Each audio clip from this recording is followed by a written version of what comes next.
Hello everyone. आज ये session मैंने केवल आप लोग को इंग्लिश पीजीटी वालों के लिए रखा है और इसमें मैं केवल आपको कुछ महत्वपूर्ण बात बताऊंगा जो एग्ज़ाम के पहले आपको करनी है। ठीक है, ये कोई क्वेश्चन वोश्चन वाली सीरीज़ नहीं है। मैं केवल आपको कुछ चीज़ें बताने वाला हूँ कल के एग्ज़ाम के लिए।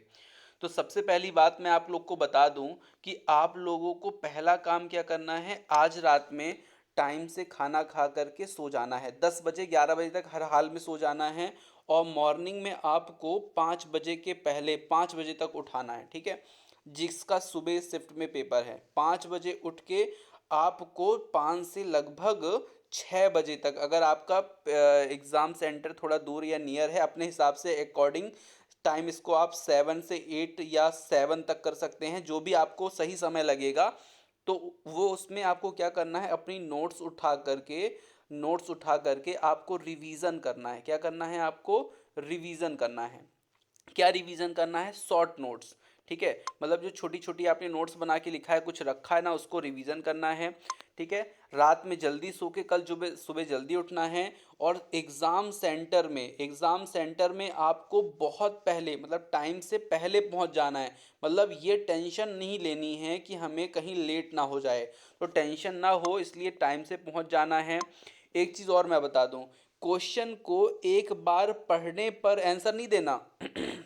क्वेश्चन को कम से कम 2 बार या 3 बार पढ़ना है, क्योंकि आपको 2.5 घंटे का समय मिलेगा, जो पर्याप्त समय है उत्तर देने के लिए 150 क्वेश्चनों का। ठीक है, तो मैं आपको बता दूं कि किसी भी क्वेश्चन को एक बार पढ़ के मत आंसर दे दीजिएगा, क्योंकि जनरली एक बार में क्वेश्चन हमको समझ में नहीं आता और ऑप्शन हमें जैसा हमने समझा है वैसा ही यहाँ पे एक ऑप्शन लिखा होता है और हम लगा के चले जाते हैं, बाद में वही 3-4 क्वेश्चन हमारे गलत हो जाते हैं कई बार एग्जाम में। ठीक है, ये मैं अपना सेल्फ एक्सपीरियंस भी बता रहा हूँ आप लोगों को। तो आपको ना क्वेश्चन कम से कम 2-3 बार पढ़ना है, उसके बाद ऑप्शन को देखना है, तुलना करनी है आंसर की। अगर बन रहा है तो एक ही बार में आंसर कीजिए, और अगर नहीं बन रहा तो तुलना कीजिए कि हम सबसे पहले ना, जैसे 4 ऑप्शन दिए हैं 1, 2, 3 और 4, तो उसमें से हम कौन से 2 ऑप्शन को कट कर लें, और बचे हुए जो 2 ऑप्शन हैं उनमें से हम कौन से 2 ऑप्शन को क्या करें। अब उसमें 50% हो गया। देखिए, 2 ऑप्शन हमारे जब कट जाएंगे तो हमारे पास 50% का क्या बचेगा, सही करने का चांस बचेगा। तो हम इनमें भी तुलना करके अगर हम सही करेंगे तो 4 में से 2 या 3 क्वेश्चन जो है, या मैं आपको एक मोटा बात बताऊं कि 10 क्वेश्चन में अगर आप तुक्का मारते हैं तो 7 क्वेश्चन या 6 क्वेश्चन आप सही कर पाएंगे। ठीक है, ये चीज़ मैं आपको बता रहा हूँ, ट्रिक, इसको जरूर अपनाइएगा। क्वेश्चन को कम से कम 2-3 बार पढ़िएगा, और जैसे एग्ज़ाम हो जाए तो आप लोग कमेंट के माध्यम से या किसी भी माध्यम से मुझे सूचित कीजिएगा कि किस तरह का एग्ज़ाम रहा। ठीक है, किस तरह का एग्ज़ाम रहा। जो व्हाट्सअप ग्रुप में जुड़े हैं तो वो तो बहुत अच्छी बात है, जो नहीं जुड़े तो वो भी जुड़ सकते हैं, मैं डिस्क्रिप्शन में लिंक दे देता हूँ, तो उसके माध्यम से आप ग्रुप में जुड़ सकते हैं।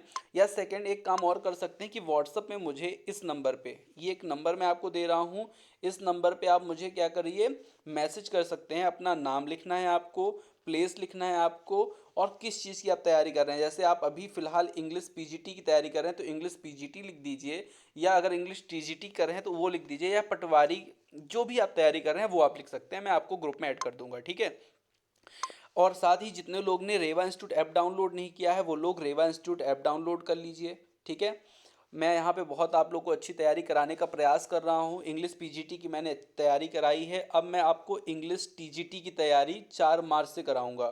टीजीटी, ठीक है, जो वर्ग 2 है उसकी, इंग्लिश वर्ग 2 की तैयारी कराऊंगा। ठीक है, और कॉमन पेपर सब सब लोगों को पढ़ाऊंगा। तो कुल मिला के मैंने जो बातें बताई वो आपको समझ में आई। पहला काम आज टाइम से सोना है, दूसरा काम कल टाइम से उठना है, तीसरा काम सेंटर टाइम से पहुंचना है, चौथा काम उठने के बाद सुबह थोड़ा सा हमको रिवीजन करना है शॉर्ट नोट को। एग्ज़ाम सेंटर में टाइम से पहुंच करके वहाँ पे अगर कोई लड़का है उसके डिस्कशन कर सकते हैं, उससे कुछ पूछ सकते हैं या कुछ उससे जानकारी ले सकते हैं। कई बार 1-2 नंबर ना वहाँ पे खड़े लड़कों से अपन को गेन हो जाते हैं। ठीक है, तो वो कर सकते हैं, या वहाँ पे कोई बुक लिया है कोई किताब वगैरह ली है तो उससे आप थोड़ा सा देख सकते हैं नई चीज़ों को। ठीक है, और दूसरा, निगेटिव होके नहीं जाना है, पॉजिटिव होके जाना है, बढ़िया पॉजिटिव होके आपको जाना है। ठीक है, माता पिता का, सुबह आप जब एग्जाम सेंटर से निकलें तो माता पिता का आशीर्वाद लेके जाना है। ठीक है, माता पिता का आशीर्वाद, भगवान का आशीर्वाद, दोनों रहेगा ना, ये जो काम करता है इसी को बोलते हैं लक। जब आप लोग बोलते हैं ना कि उसका लक से सिलेक्शन हो गया या मेरा लक से सिलेक्शन हो गया, तो लक क्या होता है, यही चीज होता है, माता पिता का आशीर्वाद, भगवान का आशीर्वाद, बड़े बुजुर्गों का आशीर्वाद। ठीक है, तो इतना करना है आप लोग को, शानदार पेपर देना है, पेपर दे के आना है। व्हाट्सअप में ग्रुप में जितने भी लोग जुड़े हुए हैं वो मुझे मैसेज करके बताएंगे कैसा पेपर गया, कुछ लोग कॉल भी कर सकते हैं, तो बढ़िया से अपन लोग बात करेंगे और अच्छा पेपर की मैं आपको बताऊं, मैं आप सभी को जो जितने भी कल पेपर देने वाले हैं, अपेयर होने वाले हैं, सभी को परीक्षा में सफलता होने की जो है शुभकामनाएं देता हूं। सभी परीक्षा में सफल होइए, अच्छा प्रयास कीजिए और उसके बाद अच्छे से अपन लोग मेंस की तैयारी करते हैं, सुपर टेट की तैयारी करते हैं। ठीक है, तो मैं बस इतना ही कहने के लिए आज आप लोग के इस सेशन में, छोटा सेशन में आया था। ठीक है, तो सभी लोग अपने हिसाब से अच्छा काम कीजिए। ठीक है, और फिर मिलते हैं नेक्स्ट सेशन में कल शाम को।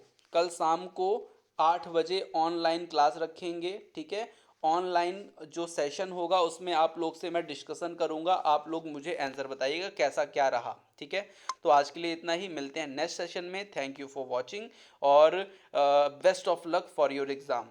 Thank you.